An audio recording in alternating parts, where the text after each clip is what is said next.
Fala galera, acompanha futebol comigo, beleza? Meu nome é Vamos Ferreira, esse é o canal Fute. Bora falar um pouquinho aqui, cara, desse jogo, né, entre Vasco e Nova Iguaçu pela segunda rodada do Campeonato Brasileiro.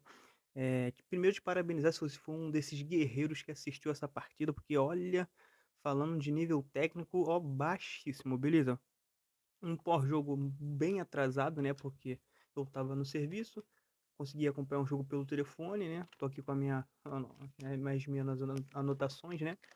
E, enfim, não é nada muito tático, né? Até porque análise tática para esse time do Vasco é complicado, né? Mas há algumas opções de alguns pontos interessantes dessa partida. Bora pro vídeo. Realmente, como eu te disse, né? Te parabenizar se você for um desses guerreiros que assistiu essa partida. Inclusive, um bom público, né? Pro tamanho de São Januário. Para essa partida, visto que todo mundo já sabia que seria um time reserva. Um Vasco que foi ao campo ali com o Garré, Matheus França, DVD, o próprio GB, né, Tietê, Hugo Moura, o time vai aparecer para você na tela. Hugo Moura, estreia de Alan Saldívia, Vitor Luiz na esquerda e Puma na direita e o Lucas, né, Lucas Freitas. E cara, não tem muito o que falar porque esse é o time, né, ou peças que serão, entre aspas, fundamentais, porque são ali as peças que o Diniz tem no banco para poder ser acionado numa possível emergência, para poder ser usado como reserva, como foi o caso de hoje, né? E assim, eu já imaginava, acho que o torcedor vascaíno no fundo já imaginava que seria uma partida tecnicamente muito ruim, e também que esse time, né, de repente poderia vencer pelo estar jogando em casa, aquela questão toda, mas que a gente não esperaria nada de extraordinário, por fato de ser os reserva de qualidade duvidosa e, acima de tudo, também ser jogadores que não estão com entrosamento. Não que isso seja uma desculpa, isso não é uma desculpa e não deve ser usado como desculpa. Acho que a gente tem que deixar por um lado a questão que, como eu disse, alguns jogadores eles não jogam junto, mas mesmo eles não jogando junto ou não, isso não vai melhorar em nada a questão da qualidade técnica deles. Muitos que estão ali não têm nível técnico para poder jogar no Vasco. Muitos que estão ali não têm nível técnico nem para poder jogar na elite do futebol brasileiro. E acho que isso eu e você que é torcedor daí já sabe, né? E a gente sempre vai se perguntando, por exemplo, o JP, que entrou na segunda etapa, né? Por que não ter começado com o JP? Tinha também o Estrela, né? A gente que é torcedor, a gente entende que a gente vai ter muito mais paciência com um garoto que veio da nossa base e que possível também tem alguma qualidade, que é o caso do JP e do próprio Estrela, do que com jogadores que já tiveram diversas oportunidades, que igual eu falei. Mesmo sendo peças que não têm tanto entrosamento pelo fato de não jogar muito, né, e não ter tantas oportunidades, a gente sabe que não vai sair nada daí, porque a qualidade técnica é muito duvidosa. São jogadores que ou já passaram do seu momento bom, né, ou jogadores que realmente falando de nível técnico não tem para poder vestir a camisa do Vasco, ainda mais em 2026, com um calendário tão corrido, e isso ao mesmo tempo que a gente vai levar para um lado de ser o time reserva, a gente também já fica preocupado, porque final de janeiro tem campeonato brasileiro. Então você tem, por exemplo, o Vasco, ele deu uma finalização aos 6 minutos, né, uma finalização ali do Matheus França, acho que a bola foi no meio do gol, o goleiro defendeu, por volta ali dos 17 minutos, foi um primeiro tempo do qual o Nova Iguaçu foi melhor e eu diria que o Vasco foi melhor na segunda etapa. Né? Por exemplo, o Léo Jardim trabalhou na primeira etapa. O Nova Iguaçu colocou uma bola na trave com o Xandinho, que para mim foi o melhor jogador por parte do Nova Iguaçu. Embora quem tenha levado ali o prêmio de melhor em campo tenha sido o Di Maria, né? Di Maria. Até o Di Maria estava jogando. Aí depois tivemos a pausa técnica. A técnica você já tinha da primeira etapa algumas vaias para o Matheus França. Então, assim, foi um jogador que a torcida pesou demais na dele, né? Vem pesando bastante. E até eu, que não, muitas pessoas falam que é pelo fato dele ser cria do rival e tudo mais.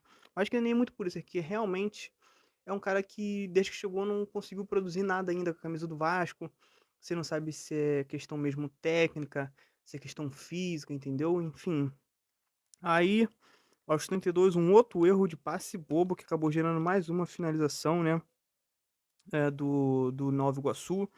E aos 42 ele teve um lance também, que é lance de trapalhões, que sempre tem que ter no jogo do Vasco, é independente se é time titular ou reserva, né, que foi entre Lucas Freitas e o Tietê. Lucas Freitas que já estava já com o ombro machucado, né, e ali não sei quem errou um passe bobo ali, que acho que foi o Puma que foi tentar dominar a bola, se vocês vão lembrar, ele foi tentar dominar a bola, aí a bola bate meio que na canela dele, sobra pro jogador do Nova Iguaçu, que vai finalizar e chuta. fica aquele bate-rebate, o Tietê e o Lucas Peita vai afastar, enfim. E assim termina o primeiro tempo com 57% de posse de bola pro Vasco, aquela posse de bola que a gente sempre reclama às vezes, né, que não serve para nada. Por incrível que pareça, o que mais estava tentando alguma coisa era o Garré, mas o Garré jogando mais pelo lado direito. Ele canhoto, ele não ia para a linha de fundo, ele ia, ameaçava, voltava, dava um drible, puxava de novo a perna esquerda, às vezes tentava um cruzamento. O Puma também não acabava muitas das vezes tentando ir à linha de fundo muito, então os dois não estavam se entendendo muito. Por incrível que pareça, quando o Matheus França começou e caiu um pouquinho mais para a direita, ele conseguiu fazer uma jogadinha ou outra, mas sempre pecando no último passe. Aí, como eu falo, você nunca sabe se ele tá mal fisicamente. Parece que, no meu ponto de vista, ele tá muito mal fisicamente. Você vê que parece que às vezes ele tá meio que se arrastando em campo. E aqui é uma crítica ao atleta, tá? Ao atleta, não a pessoa, ao ser humano, o Matheus França, tá? Então, que tudo a gente tem que deixar bem explicado. E por incrível que pareça, o Garré foi o cara que mais tentou alguma coisa ali, né? Mas um Vasco sem muita criatividade, com o Tietê e o Hugo Moura, fica muito difícil realmente ter criatividade. Ah, o DVD também, enfim, jogando durante boa parte mais pela esquerda, né? Do que propriamente pela direita. E um time sem muita criatividade, não à toa, o Nova Iguaçu terminou a primeira etapa melhor. Foi um total de 6 chutes, né, do Nova Iguaçu. E apenas 2 chutes do Vasco, um chute do Vasco no gol. E dos 6 chutes do Nova Iguaçu, né, 3 foram ao alvo. Então o Nova Iguaçu estava com a mira até que boa para a primeira etapa, beleza. Aí vem o início da segunda etapa, onde o Vasco, como eu disse, foi um pouco melhor, né, porque nesse meio tempo, né, muito sobre as vaias sobre o Matheus França, inclusive falaram que o Matheus França ficou um pouco abalado ali pela questão das vaias, né, enfim, na primeira etapa. Aí o Diniz tirou o Matheus França, voltou com o Andrés Gomes, né? Saiu o Garré, entrou o Maxime. Lucas Freitas, né? Como eu dizia, estava já com um problema no ombro ali, né? E veio o JP, e aqui, né, na minha opinião, JP e Andrés Gomes foram os caras ali que conseguiram mudar bastante ali, positivamente, a partida a favor do Vasco, né? O Andrés, que a gente sabe, é o título absoluto. Andrés, que é uma das peças fundamentais aí, foi, né, praticamente quase tudo que o Vasco levou de perigo passou pelos pés de Andrés Gomes, junto também com o JP, que ficou mais articulando ali a questão do meio campo. Aí o Vasco iniciar o início ali do segundo tempo bem em cima, tentando fazer, ou tentando criar alguma coisa. O Vasco passa a jogar um pouco mais no 4-4-2, né? O Vasco do Diniz, né, deu uma melhoradinha, uma leve melhorada, né? Mas aqui também, né, não querendo tirar o peso da má atuação dos jogadores, né, desse time reserva, que como a gente fala é muito ruim tecnicamente. A gente também tá jogando contra uma equipe, né, que o Nova Iguaçu é uma equipe, querendo ou não, gosta você ou não do nível técnico do Campeonato Carioca, pros padrões do Campeonato Carioca, é uma equipe bem organizadinha, bem encaixada, bem compactada, uma equipe que se conhece, inclusive perdeu alguns jogadores, né, desde aquela temporada que a gente conseguiu chegar até a grande final, né, e é uma equipe que está com o mesmo treinador já há 6 anos. Claro, tem os calendários dele que é diferente do nosso, mas o Nova Iguaçu, por exemplo, esse ano vai jogar aí o Campeonato Brasileiro da Série D, é a equipe que vai jogar a Copa do Brasil, né? Então, assim, pô, é uma equipe que, para você tentar fazer algum Nova Iguaçu, tem que ter aquele jogo de paciência, um pouquinho de jogo de paciência. Claro, se o Vasco tivesse com o time titular, muito provavelmente o Vasco teria vencido, porque você vê o Andrés, né, indo por 1 contra 1, chamando a responsabilidade, e também pelo nível técnico dele, ele por muito pouco não acabou ele fazendo um gol que poderia ter nos dado a vitória. Mas sozinho, né, um Mandurinha só, e junto com o JP, não faria tanto virão, até porque o Maxime entrou, não ajudou, mas também não acabou comprometendo, e foi mais ou menos isso, galera. Ele aos 18, ele dá uma baita finalização. Os 2 minutos, esqueci de falar, né? Os 2 minutos, o DVD ele quase marcou um belo gol de cabeça, mas parou na boa e excelente defesa do goleirão do Nova Iguaçu, né? Aí, como eu disse, com a entrada do JP, do André, o Vasco tentou não, o Vasco passou a ficar um pouco mais com a bola. O JP ajudou bastante, o Andreas, né, vindo também buscar bastante a bola, chamando muito, pô, foi ali incontáveis vezes que o Andrés pegou a bola e sozinho passou de 1, 2, 3 jogadores do Nova Iguaçu tentando ir ali, né? E eu queria também falar aqui a respeito do GB, né? Coitado do GB, não deu nem pra muito analisar a partida do GB, porque o GB na primeira etapa não chegou nada pra ele, nem na segunda etapa, né? Mas o Andrés ainda tentou alguma coisa na segunda etapa, mas não dá nem pra analisar muito a partida do GB. Inclusive, deixa nos comentários o que você achou a respeito da partida de Alan Saldívia, cara, que estreou hoje. Aí depois também veio a entrada do Johan, né? Do Johan Rojas, mas, enfim, aos 18 o Andrés quase marcou um gol. Aí, como eu disse, né? Aos 20 só o DVD, veio o Johan Rojas. E depois aos 25 o Léo Jardim faz uma baita defesa, né, Di Maria, acho que o nome do jogador é Lucas alguma coisa, inclusive ele foi eleito o melhor da partida como eu disse, né, Di Maria, ele quase fez um belo gol. Cara, o Léo Jardim ele trabalhou nessa partida, cara, ele fez no mínimo aí umas 4, não vou dizer 5, mas pelo menos umas 4 defesas, que realmente poderia ter saído o gol do Nova Iguaçu, o Léo Jardim fez, tá galera?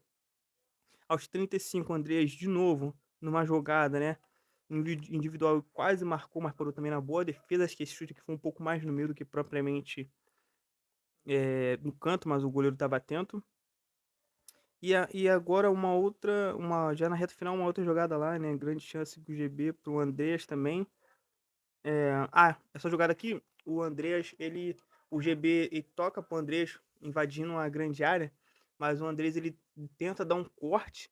Aí, só que ele, tipo assim, ele foi me cortando muito pra direita dele, ele acabou ficando um pouco sem ângulo. E quando ele vê que ele já tá meio que sem ângulo, ele pega e acaba cruzando, aí a bola passa um pouquinho. Aí tem um menino da base que ele entrou, que eu vou esqueci o nome dele agora, perdão, cara. Esqueci o nome do menino, que ele até entrou bem. Aí a bola vai lá do outro lado, o menino tenta pegar e recua, enfim, uma chance também bem coisa, que acho que na hora que o GB toca pro Andrés, se ele só domina e já bate, né? Acho que ele tentou dar uma clareada.